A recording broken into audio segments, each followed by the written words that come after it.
Hello everyone, Rick Fowler here. In 2016, I decided to have my own talk radio show. It was on Riot Radio, and about 2 seconds after deciding that I would do a show, I knew my first guest was going to be Brian Dolan. Brian was a good friend of mine who was a St. Louis City police officer. He was a U.S. Marine, and he had also served in the Middle East helping to protect some important government dignitaries. Brian had an interesting story to tell, and he did not disappoint. Along with being on my show, I was able to talk Brian into having his own show, which he was very successful at. We lost Brian way too soon in that December of 2016, and it was a heartbreaker. As a tribute to him, we also did a tribute show, the Brian Dolan tribute show. So look for that to be posted online very soon on my YouTube channel. So I hope you enjoy the very first Rick Fowler Show where Brian Dolan was my guest. Thanks for listening. This is Tony Creamy, Homeland Security, and you're listening to Rick Fowler Show. Fucking whack job.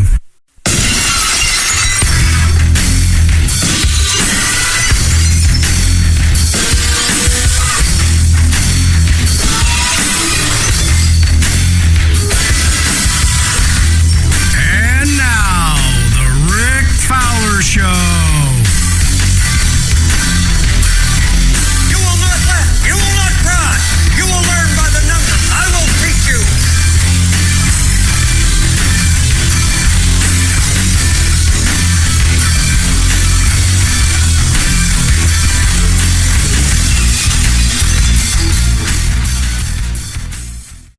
Definitely. And so without further ado, we're going to get into our first guest today. I want to introduce Mr. Brian Dolan. Hello, Brian.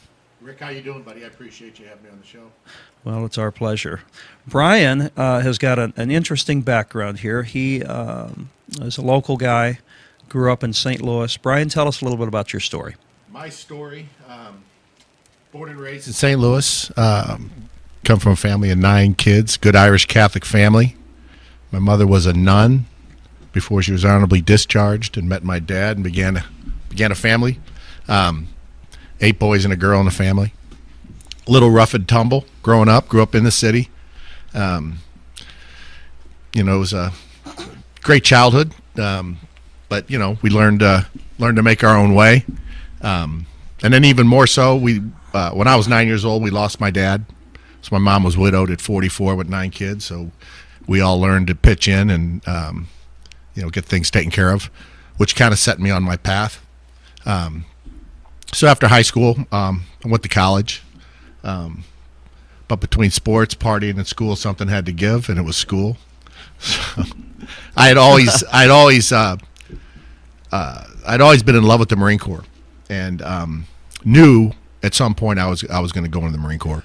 And at that point in time, I needed the Marine Corps a lot more than they needed me. So I left college and enlisted in the Marine Corps and went off to boot camp.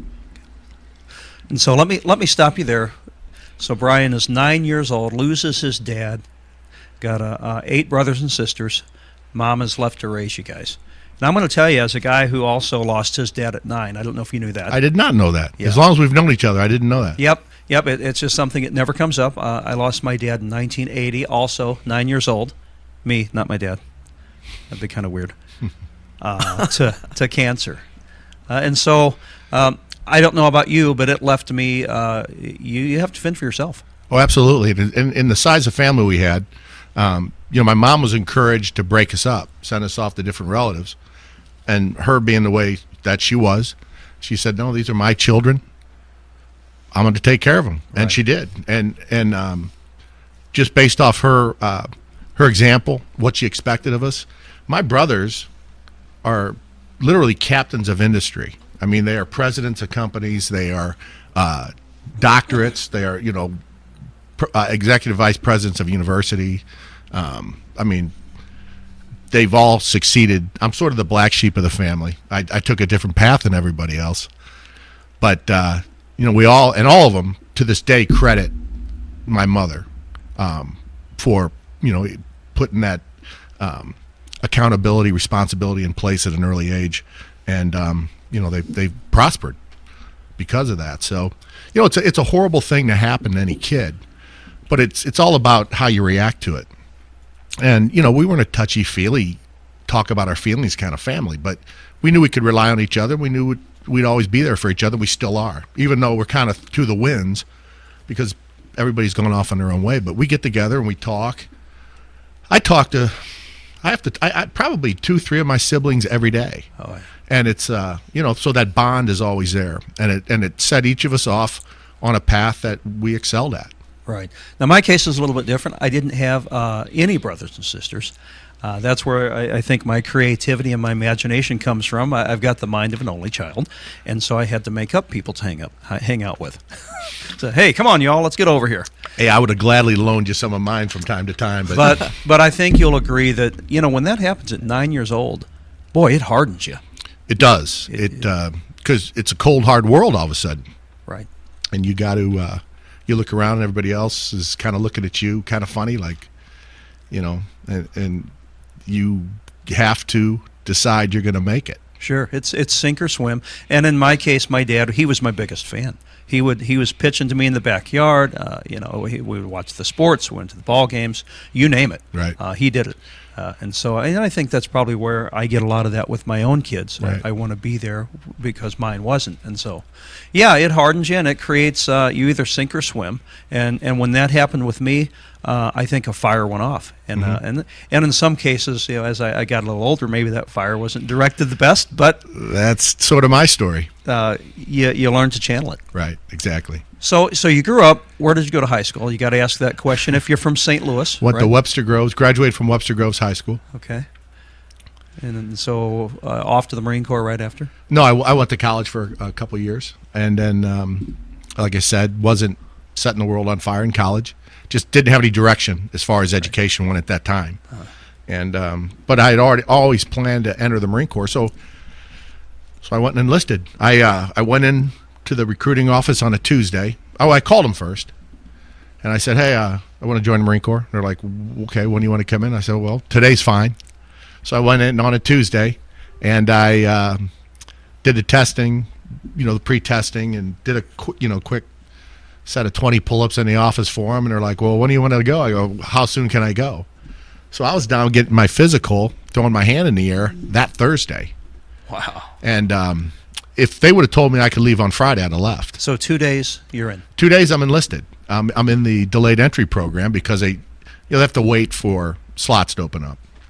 So that was the end of July. So I was gone by November. Wow. So you go to basic. Where did they ship you off to? San Diego. San Diego. You didn't get Parris Island. No, I'm west of the Mississippi. Okay. So I went to San Diego. Okay. So I arrived at boot camp, middle of the night. The hollering and screaming starts as soon as you get off the bus. Yeah, tell us about that. You see the indoctrination. You get you off the bus, and it's instant. Tell us about that. It's, at both MCRD San Diego, which is a Marine Corps recruit depot, San Diego, and Parris Island, as soon as the recruit buses pull into the facility, what they call forming drill instructors hit the bus, get you off the bus, screaming and yelling all the way. And you get outside, and there are sets of yellow footprints painted on the ground, painted on the asphalt, and you are to place yourselves on these yellow footprints, which what they do is they immediately show you how to stand at the position of attention. Right. So everything they do is instructional, literally from the moment you get off that bus. And at what point did you say, "Oh my God, this is for real"? Well, just the speed and tempo of that evening, and they keep you up all night on purpose. Right. And somewhere towards about 4:30, 5 o'clock in the morning, they have you all sitting there, and they ask you, "Anybody here not want to be here?" Right. So here we are, probably at that point, 100 young, brand new Marines, or recruits. We're not Marines yet. Right. And we're sitting there. They asked that question.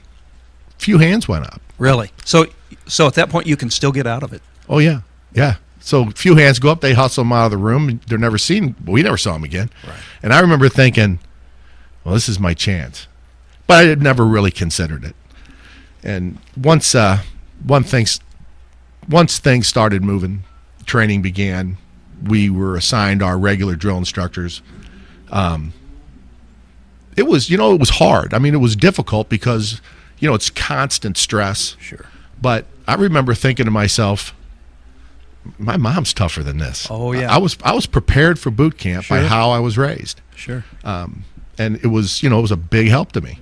And so once you beat the mind game, like anything else, it's like powerlifting. Once you beat that mind game, you've got it whipped. Right. And you just have to do what they tell you. So if you've just joined us, you are listening to the Rick Fowler Show. Today we have Brian Dolan. Thank you. You have Brian Dolan as our guest. We're sponsored by Dawson's Fitness and Boot Camp.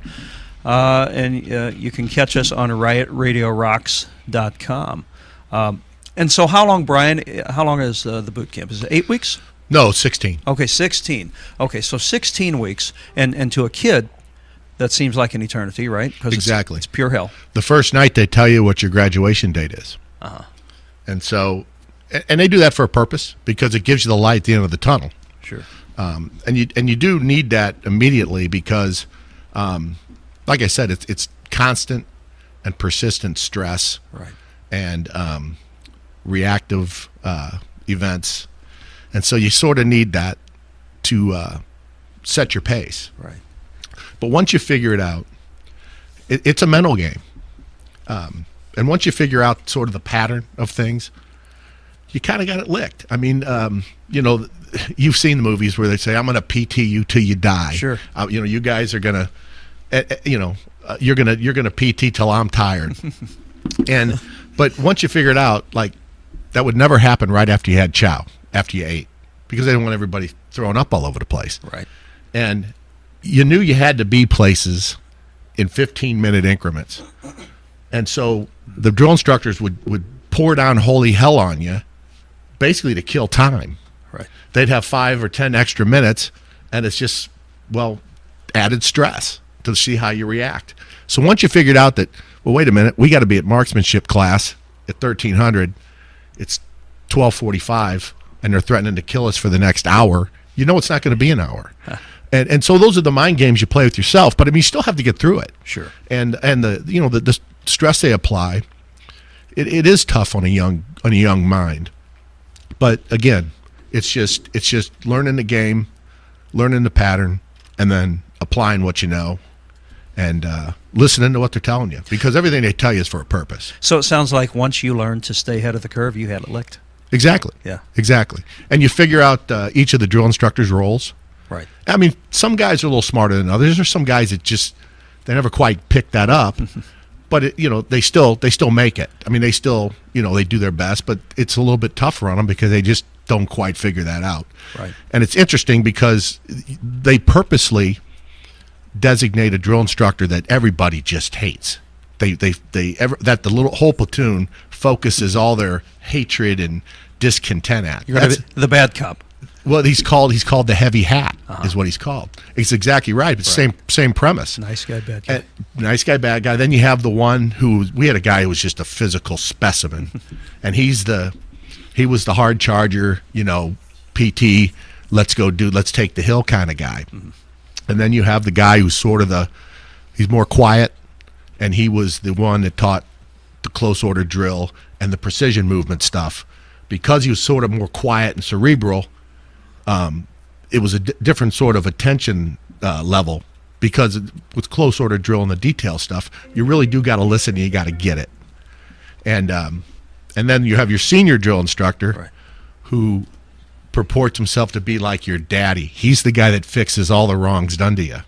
So he how he oversees everything and interacts with the different drill instructors. And he comes in and he sort of is the one that soothes things over.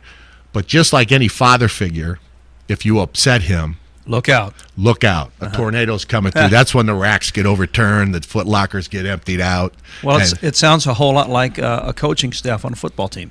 Exactly. You got one guy who works with the skill guys. You guys go over there. You guys with the big brains.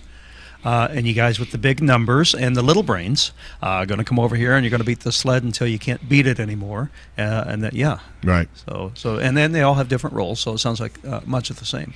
So, and anybody who's has any worth their salt, you figure out how to social engineer at a young age.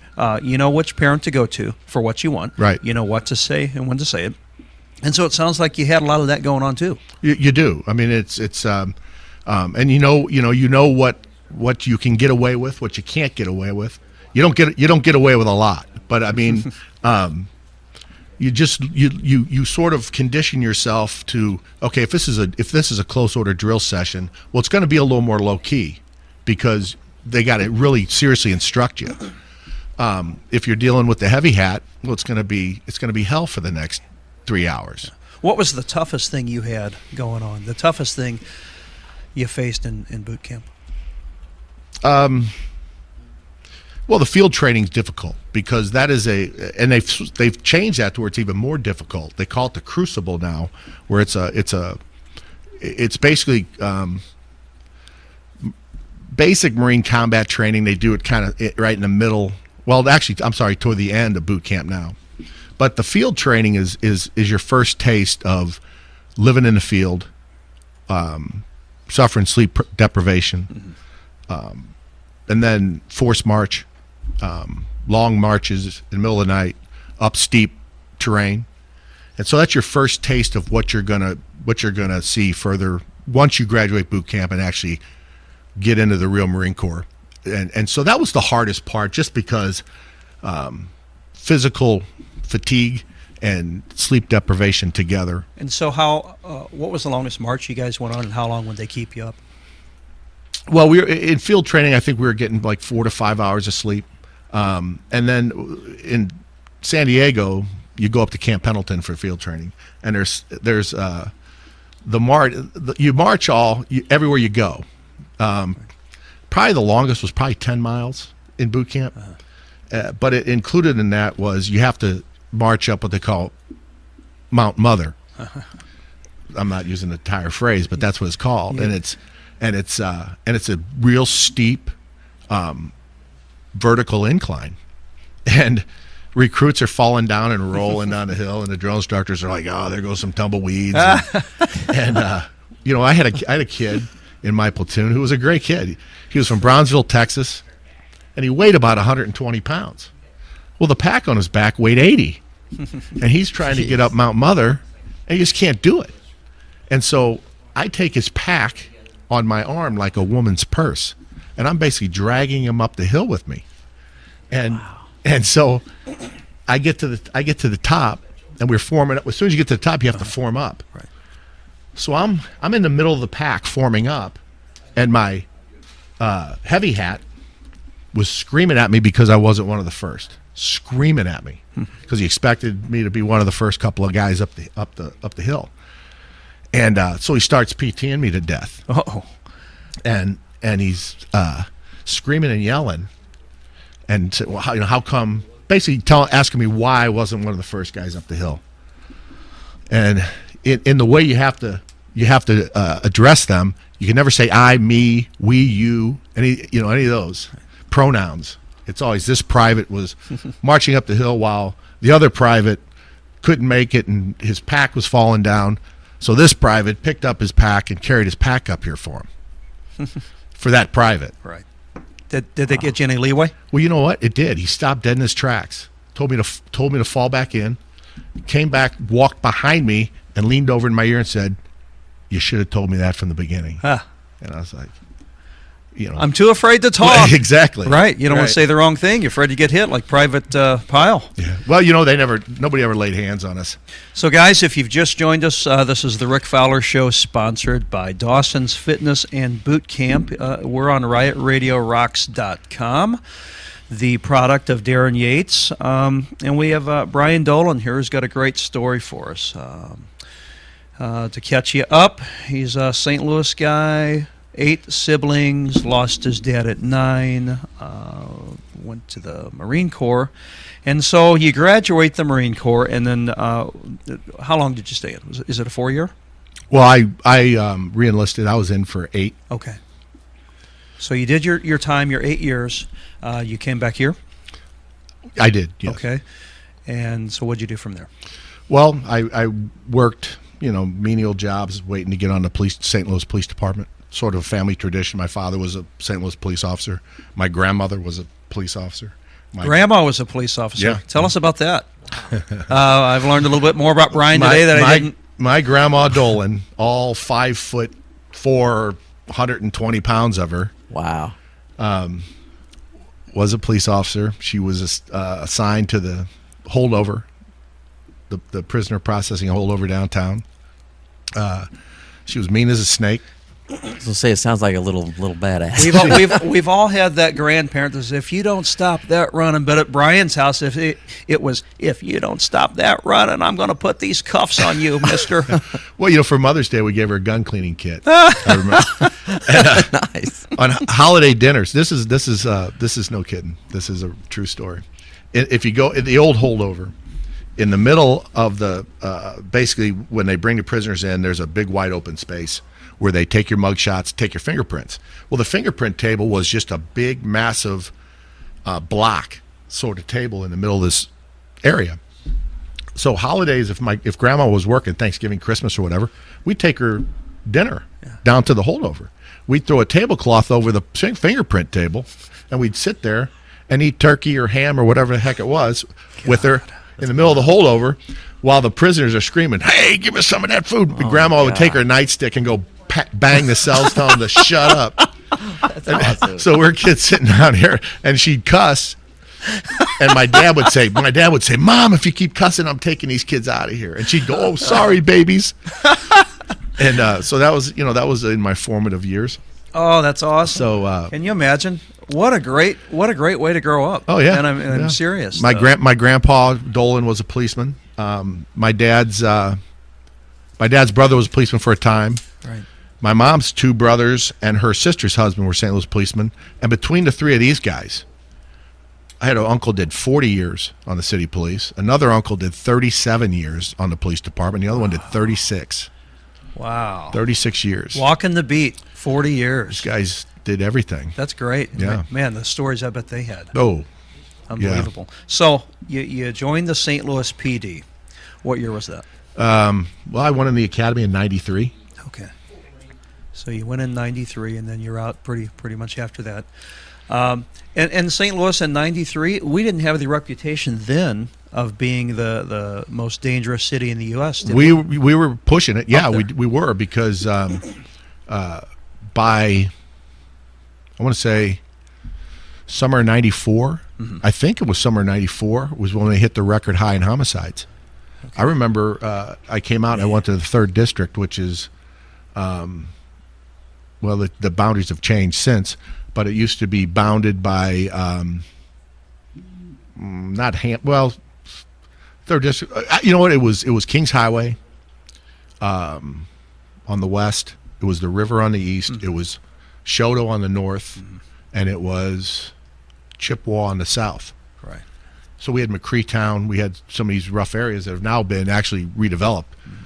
But that summer of 94 in McCreetown, had just in the summer, had 18 homicides between the 41 and 3900 blocks of McCree.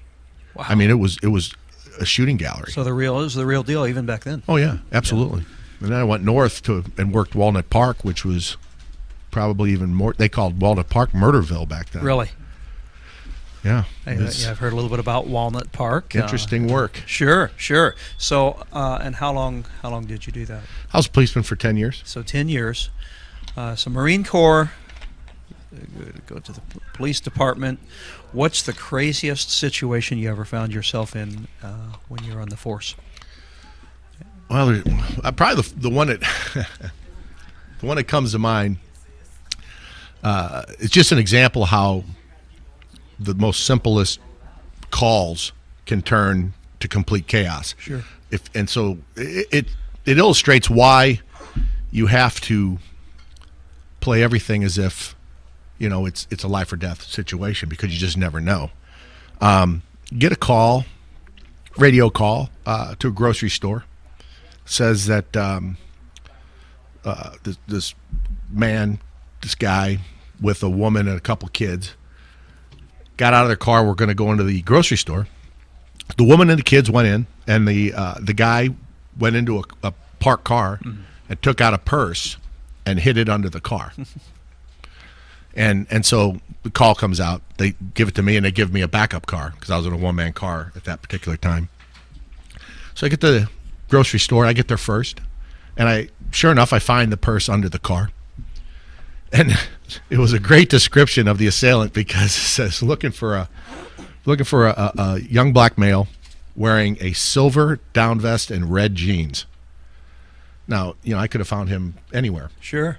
So I go to the grocery store. I was trying to find the guy, and I find him back shopping around the frozen foods, the meat section or whatever. And there he is in his silver vest and red pants. And I just said, "Hey, I need to talk to you outside." And he said, "What about?" I said, "Well, I'll explain everything outside." And I wasn't thinking much of it. And so he says, "Okay." And I literally start to turn. And as I start to turn, he pulls a hog leg .357 Magnum out of his waistband. Whoa. And my weapon's holstered snapped. Ready to go. So, giving to my powerlifting background, what I do is I grab him, because when someone's got a gun, space is good. Close proximity is good. I snatch him by the down vest with both my hands. I literally pick him up and chuck him into the meat freezer. Yeah. And he can't get the arms up to fire. No, and he's got it wrapped up. He's laying in the open meat freezer. And so I step back, meat cooler actually. Sure. So I step back, unholster, That's awesome. and prepare for a gunfight. Sure. Well, there's people shopping everywhere in this store, and I'm screaming, "Get down, get down!" And I'm not going to start lobbing lead in the middle of a crowded grocery store. Sure. Seriously. So the collateral damage would have been horrible, and so I step back. I'm screaming for everybody to get down, and there's always one person who's just like looking like, what's going on, and just was standing there. So the guy takes off into the store. So I'm like literally chasing him around the aisles, and my backup car gets there, and he's because I got on the air and I said, "Hey, gun, we got a gun in here." At this point, did he still have it? He hadn't dropped it. No, he still had it. Still okay. And so the other copper comes in, sees him coming up an aisle, and he draws down on him. The guy grabs a woman and puts a woman in front of him. So the other copper doesn't fire. So he takes off down another aisle. And at that point, he actually, we found this out later, he had actually dumped the gun. It was sort of an Aldi's type of store, so there were pallets. So he put it under a pallet and ran out the back loading dock. So we chase him out the back of the store, and he runs down into a sewage creek, and he gets up into a drainage pipe that goes to a manhole cover on the next street over. So I run over to the manhole cover, and the other copper's at the opening in the pipe where he went in, so we got him. He's stuck in there. He's got nowhere to go. Smoke him out. Here we go. Well, we call the fire department. Yeah. They foamed him out. So they get down in the manhole cover and shoot that foam in there, and he comes shooting out the other end like a breech baby. So, and then he didn't have the pistol on him, so we did a search of the store and found it under one of the pallets. But that's just one, and why I told that story because it's an indication of what's probably the toughest thing that faces any copper on the street. It's a shoot no shoot situation. Sure, my gosh, and they get criticized so much. Well, they should know better. Really, you have a millisecond to decide. Right. Can you hit a 90-mile-an-hour fastball in 0.3 of a second? Right. And that's I've never been there, but I'd have to think it's similar. Sure. The ball goes by in 0.3 of a second. Is it a ball or a strike? Well, let's see. I didn't pull the trigger. Guess what? You're dead. Right. Yeah. Okay, so if you are just joining us, this is the Rick Fowler Show, sponsored by Mike Dawson's Fitness and Boot Camp. You need to check him out. You are listening to it on the RiotRadioRocks.com network. This has been started by Darren Yates. This is the inaugural week. This is the first Rick Fowler Show, so... We got a couple texts that came in saying, "Great job, guys. Sounds great." And someone was asking about the app, so I just want to give people an idea. Absolutely. The app is Stream Licensing. Stream, one word, second word, licensing. And it's in your app store. It's free. It's real easy. Download it.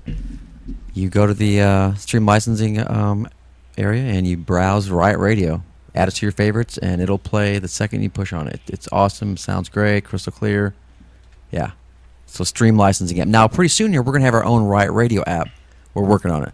But right now, the Stream Licensing is the app we use. So Awesome.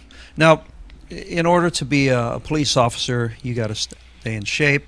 You do a lot of lifting, a lot of training, and in fact, that's how I met you, Brian. Is that right? Yeah. And do they have a place for you guys to train? Do you guys just gravitate to one gym? Well, the St. Louis Police Academy actually does have a really nice fitness center. Mm-hmm. But it's sometimes difficult to get on the equipment. There's so many people. Yeah, and you're with your schedule. But I tell you, we had a powerlifting team. A group of us did on the police department, and we really got lucky. Really got lucky where we learned of a bench pressing guru, through reputation. That was actually a member of the Teamsters Local 688, and he ran the what they called the in-town facility at Grand and Highway 40, right down by St. Louis University. And of course, he's talking about Wally Stroh-Snyder for those iron heads out there. Wally Stroh-Snyder. Wally, he was a guy.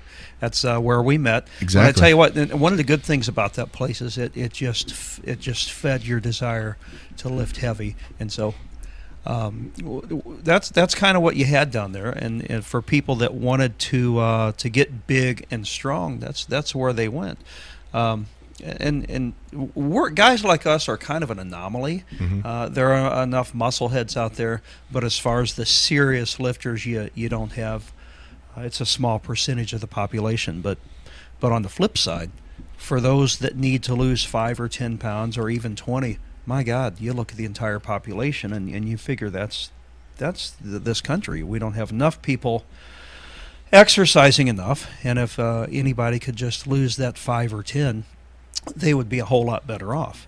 And that's, I tell you what, that's what my cousin Mike Dawson is into. He's got his own boot camp. Boy, he does a tremendous job with these people. And he's not just in the weight loss business. He's in the people business. Mike, he's got a gigantic support group. It's about the best that I can say it. His place is at 1815 Delmar in Granite City. You can check it out online at dawson-fitness.com. He's got his own Facebook page at Mike Dawson's Fitness and Boot Camp. He runs the Biggest Loser contest a couple of times a year. You can win some money at this, but no amount of money is worth what he's given, and that's for these folks to lose weight and to get in shape. And his success stories are just incredible. So for anybody that is looking to lose 5, 10, or even 20 pounds, and we're talking regular people. You don't have to be a high-level athlete, and in fact, he wants you if you're not an athlete. So he's not in the business of creating next little Johnny that's going to hit a home run. And Brian, I think you could probably agree that there's more people, more moms that run the household who come home from the job that would just like to work out and lose those few pounds than there are elite athletes. Right. Yeah, and so that's what you're going to get with Dawson's Fitness and Boot Camp. You got to check him out. I'd almost be willing to give you a money-back guarantee on his classes. If you did the math on it, I think you could probably get in there and train at his place for probably as little as $5 a workout once you buy the package. So check him out. He will be on the show, not this week. He's a real busy guy, but we'll hear from him in the upcoming weeks. Nice. So back to Brian Dolan. You're listening to the Rick Fowler Show with Brian Dolan here today on the RiotRadioRocks.com network. So Brian, he told a little bit about his time at the academy, the police department. 9/11 comes up. You guys go to New York City, you and some buddies, to volunteer. Let's hear about it. Right, me and 3 other policemen. as most of us know, everybody knows where they were that morning. I was at that time, I was working a plainclothes narcotics deal, and I had taken the kids to school. I didn't have to be at work till 10, so I took my kids to school, went home, and was getting dressed for work. And the first report came into the tower was hit. So I have the TV on, I'm listening, and it didn't sound right to me from the beginning. And then obviously when the second plane hit, well, we all knew what it was. Well, I tell you what, I can remember where I was at. I was still at Enterprise Rent-A-Car as a web developer. They had a bunch of us, about 100 of us, at a warehouse up on 170. And my manager comes over and he's asking, hey, you got that file or this logo or whatever? And we're trying to get on, and most of us drank coffee and read the news in the morning. And so I'm on USA Today, and I look up, and you can see smoke coming from the tower. And at that point, we were unsure. Wow, what's this? Did a plane go off course? Maybe hit the tower? And so it wasn't long after you heard about the second one being hit. Right. And then you knew. There was no question. Then you knew. At that point. Right. And so by that time, I'm in the car on the way to the station, and they made the call. They made the call to ground all aircraft. And I remember I worked up at North Patrol, which is at Union and Highway 70 in North St. Louis. So it was right in the flight path to Lambert Field. And I remember looking up, and it looked like a flock of birds all hitting the tarmac at Lambert. And so you knew it was big. And so I got to the station, and of course they're in the sergeant's room with the television on. Right. So I walked in, and it's when the first tower fell. And somebody made the comment of, their intention wasn't anything bad, but sort of disbelief, kind of laughing. Holy crap! Look at that! Right. Just like but at the actual just the crumbling of the tower. It hadn't hit him yet. Hadn't hit him yet. How serious it was. But how the country was going to shut down for a few days. Well, I made a comment. Yeah. I said, we just watched a bunch of policemen and firemen die. Yeah. I hope you know that, because I knew right away that's who was in the building. Wow. Besides the people that were trapped, and I'm not trying to diminish those deaths. Sure. But I'm in a police station with policemen, and because who's running in that building while everybody else is running out? Well, it's not the Johnny Lunch Bucket or the guy working at Dunkin' Donuts. It's the first responders. And so I said, we just watched policemen and firemen die. And then by the time the second tower came down, it was complete, total silence. Mm. And that day, I made the decision that I'm going up there. Sure. And so, I took it to my supervisor, and 3 guys said, hey, we'll go with you. I mean, a couple days of red tape, because they have to figure out who's going to pay us. How's that going to be handled? Which is, all legitimate questions from an administrative standpoint of any large department. They had to figure out what status are we going in? Are they going to pay us? Right. Is FEMA going to pay us? What about insurance? What if we get hurt up there? Are we covered? What if, God forbid, we're working with an NYPD guy and we got to shoot somebody in New York City? How's that work? Jeez. And so there were a lot of questions that had to be asked, legitimate questions. And so they were all answered within a couple of days. The department said, hey, we'll pay you. And they said everything else, we'll just figure it out as we go. And so Dave Sinclair from Dave Sinclair Ford, who was like a second father to me. And Dave was a St. Louis policeman. I don't know if you knew that. Dave and my dad were policemen together. I had no idea. Yeah. I knew that you went way back with him and you're still close and do some work. I had no idea that Dave Sinclair, he was a police officer. He was a police officer. So was his dad. He and my dad knew each other from the police department. And that's a great story for another time. Sure. About how he got in the car business. And let me stop you right there. For those that have not heard, Brian will have his own show. It'll be called The Impact Zone with Brian Dolan. Is it Thursdays, 12 to 2? Thursday, noon to 2. Okay, same time. You need to tune in and catch him on Thursdays. for more riveting stories from Brian. And just as a little FYI, the schedule, the Riot Radio talk show schedule, is up on the website. Right on. Awesome. And so it's for real now. It's for real, baby. Uh-oh. We're not messing around. I better get. Except on my show.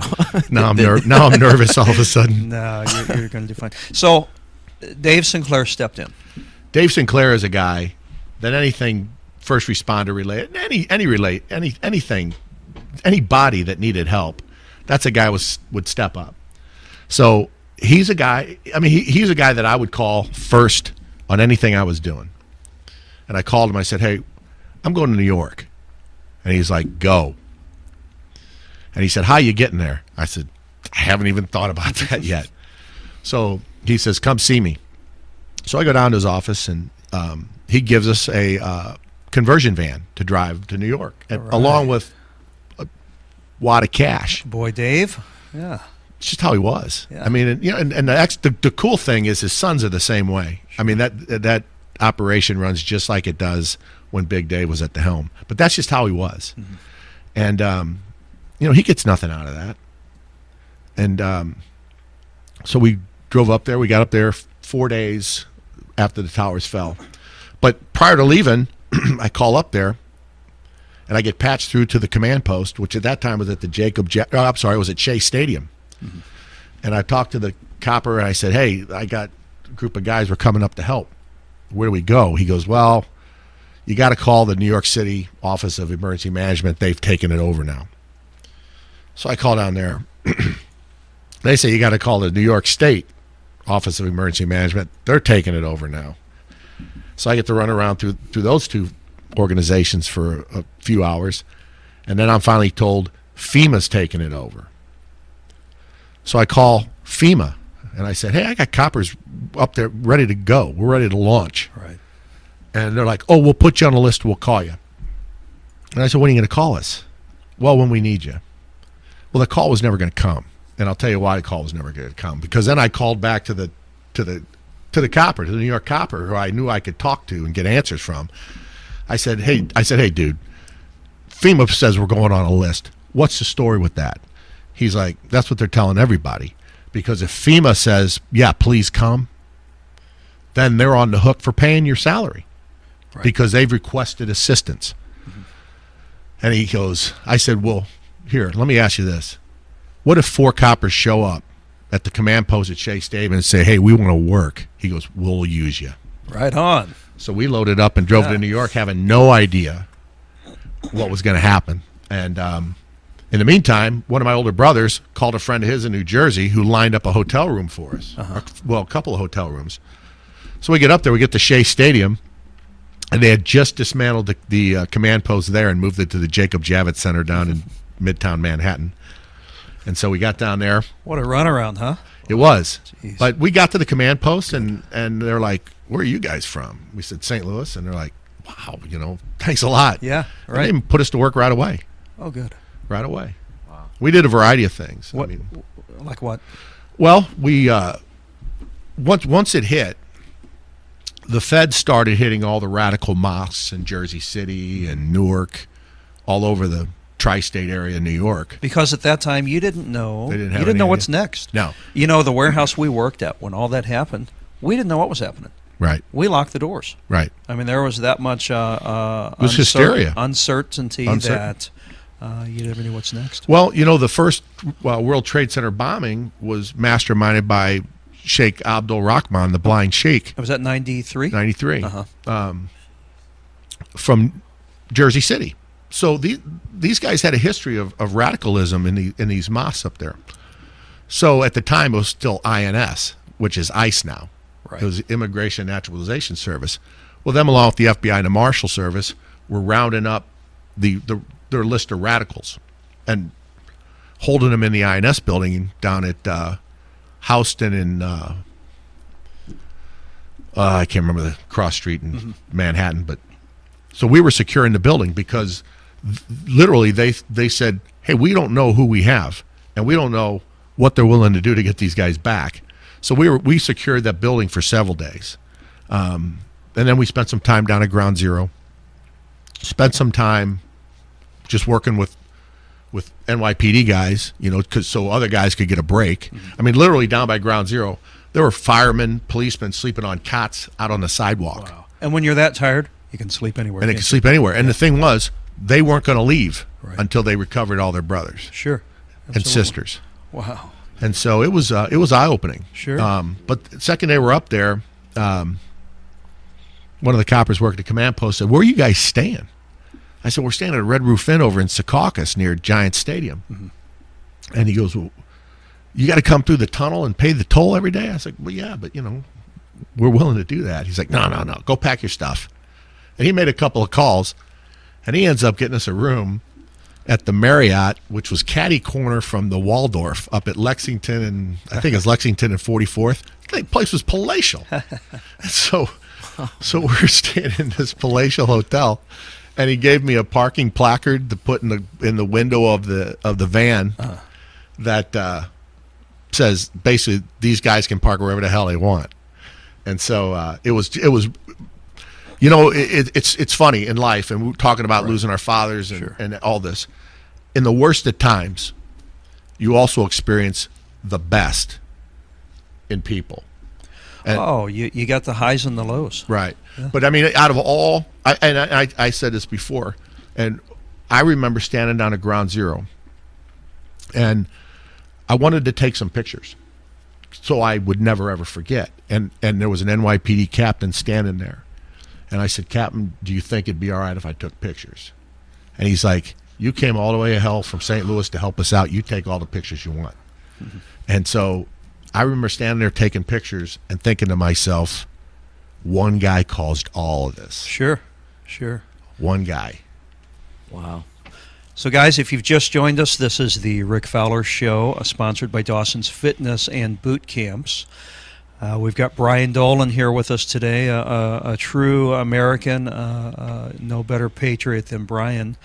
You're listening on RiotRadioRocks.com. And so you did the Marine Corps, did the police department to catch people up, volunteered, went to New York, and his thought was one guy did this. From there, what did you do? I decided I needed to get in a fight, one way or the other. I needed to get in a fight. I whatever I could do that could assist our country in chasing these people down. And I don't know, at the time I didn't know what that was going to be. I had no idea, but I was going to do something. And I called the Marines and talked about going back in the Marine Corps. And at that time, and even till today, the Marine Corps meet and exceed their recruiting quotas routinely. And they said, "Listen, we don't need any old guys. We got plenty of young guys." And they were right. Thanks for the ego boost. I mean, I'm pushing 40 at the time.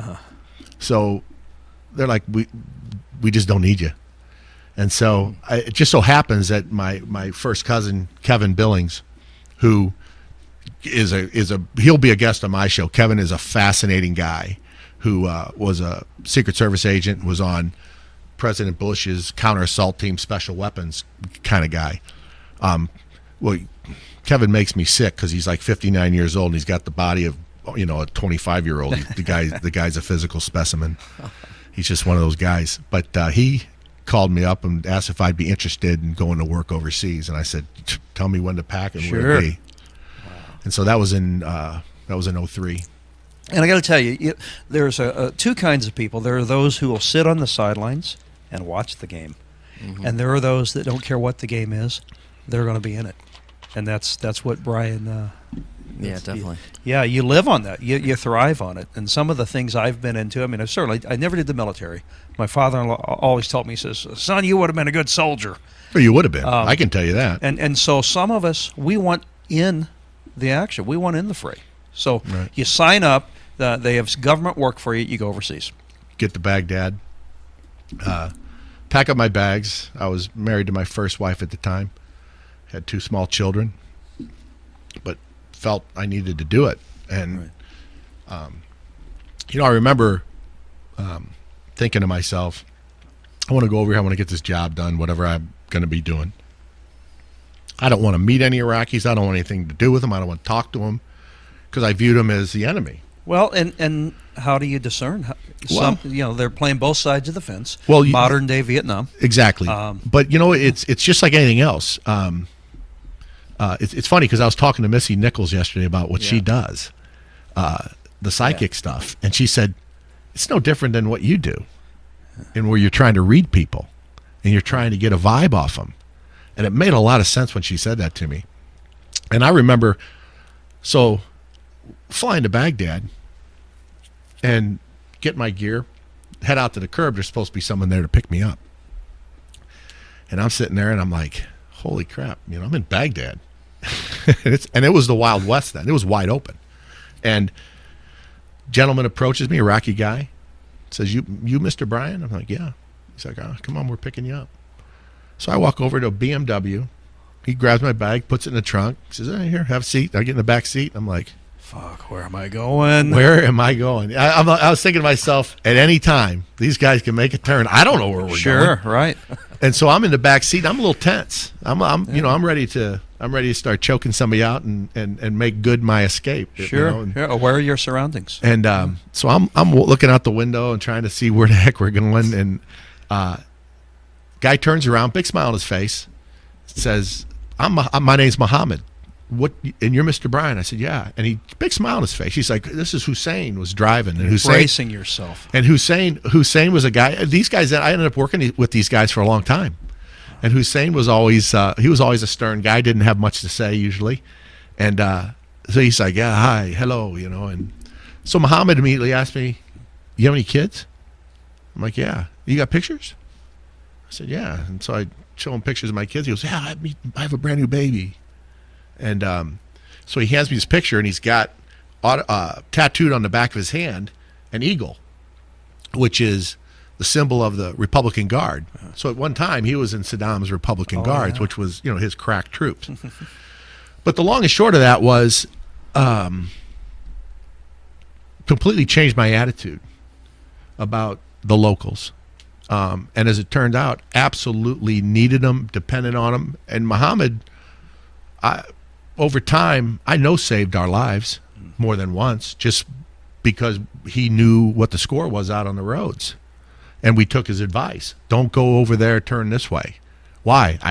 He said, I just got a feeling, and he was usually right. Well, he was right every time because we never got hit with it. You're still here. The typical trust your gut. Right? So it's like anything else.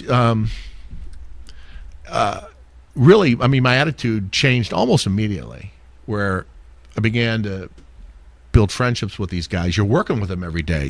His life is in my hands, and mine's in his, and everything else, and all that other crap kind of goes to the wind, and you're just a couple of dudes trying to make it through, doing your job. Right. It doesn't matter where you come from, and their attitude towards Bin Laden and everybody else was like, these guys are nutty. Sure. Sure. And so yeah. So you were over there. You were protecting the big names and some of the dignitaries and securing locations. Right. And so what did you get into? What was your daily, what was it like every day? Well, when we were in country, we worked, routinely 15, 17-hour days, 7 days a week. Mm-hmm. Running the roads, getting to different locations, setting security perimeters around locations they need us to hold. It was different every day. And then eventually I was out and I was detached to the Marine Regimental Combat Teams out at Al-Assad Air Base in the Anbar province. And so that was a different, those days were completely different. Those days all began with, early morning intel briefings and then, briefing my guys and then, hitting the road. Give us your worst situation you were caught in. I know there probably could be a number of them. paint us a picture here. Well, I mean, there was a few. Probably the most hair-raising was coming back from a place called Tarmiya, which Tarmiya was a north of Baghdad, probably about 120 kilometers. One way in, one way out kind of town. Ambush site waiting to happen. Mm-hmm. And we had to go there several times in a relatively short span, which is never an operationally sound thing to do. And so we're coming out. We got what we would call a client in the car. And we were armored. We were in armored. That particular day, I was in an armored Cherokee. And we hit an IED, blows the right front wheel off the vehicle, puts us into a guardrail. And now I've got Iraqi scout cars, guys, armed but in soft skins, just kind of scouting out the roads. So we go into the guardrail, and we then come under small arms fire and heavy machine gun fire. Right. So the problem is we're into the guardrail on the passenger side. So the only way out is to the side facing the fire. We're catching the fire Sure. from. And so I got a guy in the car who's screaming, and I got to get this guy out. I got to get him into another car, and I got to get him the hell out of here. Right. And he's screaming, they're going to kill. He won't move. He froze, which is understandable. Not convenient, but understandable. And he's screaming, they're going to kill us. They're going to kill us. I said, you don't get your ass out of this car, I'm going to kill you. Yeah. And so I've got the guy with me in the car is outside, facing where the fire's coming from, uncovered, and he's laying down cover fire so I can get this guy out of the car. Right. So we get him out of the car, and get him into the other car, off they go. And we're still waiting for the fire to die down so we can get extracted. And God bless him, there was this Iraqi that worked for me. His nickname was Noonie, and Noonie actually now lives in Richmond, Virginia. We were able to get him out of Iraq. He lives in Richmond, Virginia. Now, if Noonie walked in here, you'd think, this guy probably couldn't fight his way out of a wet paper bag. Mm-hmm. He comes plowing up the highway he's driving a pickup truck scout car. He comes plowing up the highway, puts himself between the fire and us, jumps out with his AK and starts spraying rounds at the bad guys. He gets shot 3 times. Wow. And stays in the fight the whole time. And so when they extracted the client, they went to a U.S. Army checkpoint, who then sent a quick reaction force team up to help us out. And they get up there, and I need to retract real quick. So I then joined my buddy on the side of the vehicle, putting down small arms fire. And I was due to go home for Christmas in probably 2 to 3 weeks after this day. And I remember it's the strangest things that come to you when you're in these situations. And it's happening in milliseconds. It's happening all around us. Sure. And my buddy Chris is saying, "Hey, I'm out of ammo. Give me a magazine." So I toss him a magazine. He'd reload, get back in the fight. And I'm sitting there thinking to myself, as I'm laying down fire, switching out magazines, doing tactical combat reloads, whatever I'm doing. And I'm thinking to myself, I'm thinking about getting the kids bicycles for Christmas. That's wild. That's what I'm thinking about. But I tell you what, when you get that focused, it's like watching a movie. It is. You get tunnel vision, for sure. You see this, and you're going through the motions. You've done it. You've trained for it. It's rehearsed. Right. If anybody who's done anything like that, it's rehearsed. Right. And then in the back of your mind, it's like, I got to get that done later on today. Right. The mantra is, stay low, move fast, kill first, die last. Sure. And so the QRF team gets there, looks at the condition of our vehicles, and the senior NCO is like, we're going to call in a medevac helicopter, dust off, for our casualties. And I go, well, we don't have any. He's like, what? I said, Noonie was plugged 3 times, but we drove him to the hospital at Balad Air Base. Sure. And we don't have any. And he turned around and looked at the Cherokee that I was in, and where my buddy and I were defending ourselves, and it looked like a Bugs Bunny cartoon, where you ever see where they shoot at somebody and they shoot a silhouette around them? Sure. That's what it looked like. Wow. And so looking back on it, rounds had to have been going under my arm. If I was in a shooting position, through the crook of my arm. Boy, you got lucky. Boy, did you get lucky. Yeah, I was shined on that day. Wow. So if you just joined us, this is the Rick Fowler Show, sponsored by Dawson's Fitness and Boot Camps. We've got Brian Dolan here, who's told a great story You're listening on RiotRadioRocks.com. And I want to introduce Brian's show. It'll be on Thursdays, noon to 2. There's a whole lot more that we could talk about here today, but my gosh, we'd be here for hours, and we're going to save it. We will either have Brian on at a later date, or you can catch him on his show. In wrapping it up, tell us a little about your show and what you're going to go into. Well, my show is going to center on military issues, police issues. It's going to be an issue-driven show. State of the country. State of the country. Yeah. And it's going to be, as I said, it's going to be issue-driven, and it's going to be tough to script because something could happen the day of the show that will then drive the segments. Like today, we lost a SEAL in Iraq today. Or yesterday, but they announced it today. He was, killed in fighting with the Kurdish Peshmerga, fighting ISIS, and so I have thoughts and I have feelings about that. Right. And so I'll discuss that. Sure. I'll discuss veterans issues, some politics. It's from the aspect of, national security, foreign policy sort of things. Just taking my experience as sort of a template and laying it over what's going on and seeing how it applies.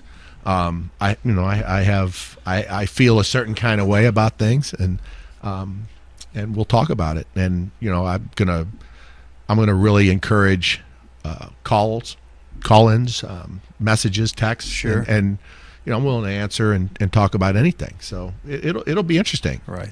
Well, I tell you, I we'll get into this later on my own show. I work for the Department of Homeland Security out at the airport. There are bad people trying to hurt us. Absolutely, every day. And it's not just overseas in Asia. It's there are cells all over the country. Well, and going into what you do, okay, it's the same thing applies. What we live by in a war zone was the concept that we got to be right all the time. Right. The bad guys only got to get lucky once. You got it. Well, I have a question about, sometimes you hear of these conspiracy theories. You see it, you've seen it, taking pictures of all that stuff out in New York. What do you say to those people who think it's a big conspiracy? You've heard these all around. You've seen the United States dropped their own buildings. That was a conspiracy. They show little bombs Israelis going off at the whole building, right. that it was inside job, all this stuff. You can make video and you can make pictures, say whatever you want them to say. I am not jaded enough to believe that our government was a part of any of this. And how would you keep that secret? If so many people were part of, that would be like hiding Elvis. How would you keep that a secret? It's like the assassination of John F. Kennedy. If you see the movie JFK, Oliver Stone's version of the plot to kill Kennedy. Who in the hell could have kept all those secrets? Right. And tell me one. As much as they, I liked the movie, but Oliver Stone has quite an imagination. Right. It's a. Well, now they're saying Ted Cruz's father was talking to Oswald. I mean, come on. Yeah. Paul McCartney's dead. It's not the real Paul McCartney. Come on, people believe that, and Right. and so you can make these things just like statistics. You can make them say whatever you want. Sure. I'm nowhere jaded. Maybe I'm jaded a little bit, but I'm nowhere jaded enough to think that Israel had anything to do with bringing down the towers, or that our government had anything to do with it. I just don't believe it. Right. All right, guys. Well, I want to say thanks to Brian Thanks for Dolan having for me. joining us on the inaugural cruise. We first set sail today, and Brian's been with us on the Rick Fowler Show, sponsored by Dawson's Fitness. And that's a wrap. Do you feel blame? Are you mad? Do you feel like Bob Francis?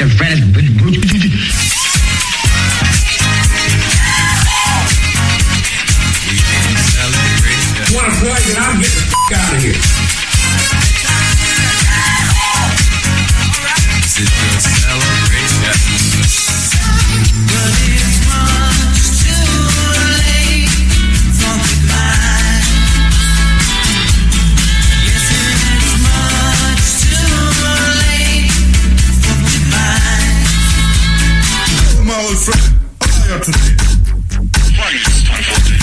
Listening to The Rick Fowler Show. Wow.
Riot Radio. You found it. Total variety, talk, and music. Streaming live and available on demand. Go to riotradiorocks.com for the show schedule and all the info where you can tune in.